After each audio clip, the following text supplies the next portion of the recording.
Hi, this is Brett from Hybrid Racing Simulations. I just wanted to do a quick video for you today, just showing you the sequence of basically removing your factory pedal pad and replacing it with our 3D machine version. Today, the tools that we're using to do the job are basically just a regular M5 socket, regular M5 Allen key, and then an M8 socket here. Okay, you can use the tools that were provided in the kit originally, but having these particular tools will make the job a little bit easier for you.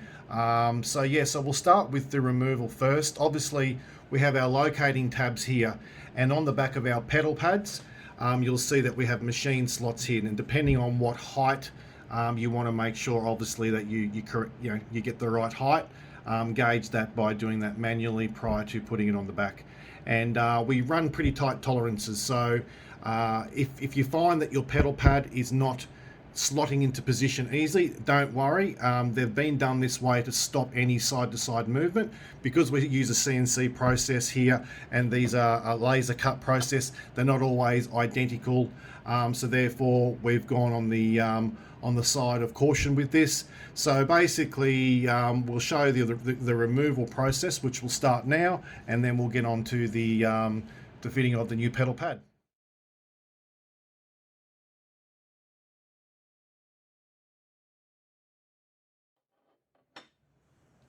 So on the back here, you'll see you have the M5 nut we have to remove, okay?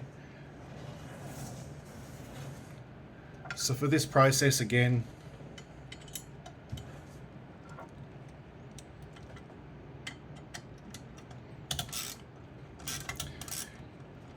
you'll see the pedals will move around. We've just got this here for demonstration purposes, so we can get them off and on easy. Okay. So that's it. It's as simple as that. Now, in your new kit, you will provided with new nuts and new bolts. It's a 25mm M5 bolt, so that's what we recommend that you use. And now the process with fitting this up is a simple one. Once you determine the height that you want your pedal pad to be at, then what we do is just recommend that you just lay it in there, and you'll probably find that there'll be a bit of a gap in between here. Okay, that's nothing to worry about. Just make sure that the tab on the left and the right hand side and on the bottom as well are all lined up. And if you're finding it's a bit tight to squeeze on, don't worry. Basically, you put the bolt through the center like that. Okay, then with the nut that's provided, okay, you simply go to the back,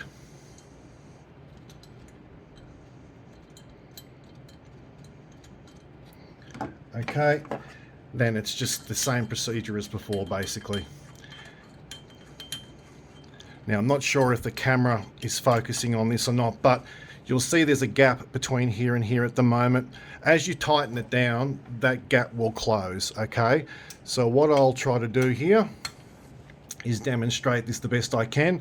So when you get it, you'll probably find they'll be sitting out a little bit, but as you tighten it down, you'll see that they will seat. And as you can see, that's shutting down now, and it's self-aligning.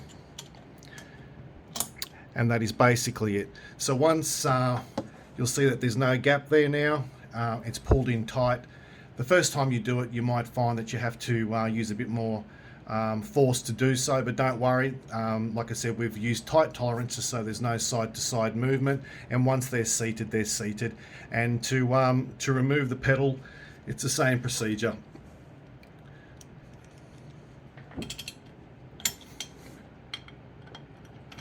You may need to take it off due to the fact that you've got it set at the incorrect height.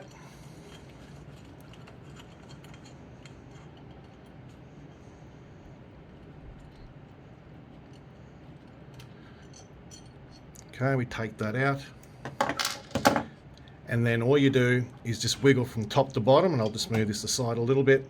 I don't know what you can and can't see, but basically you just wiggle it off like that, and that's it. So again, thank you so much for supporting our product. We really hope that you love it, and if you've got any questions, obviously feel free to contact us directly.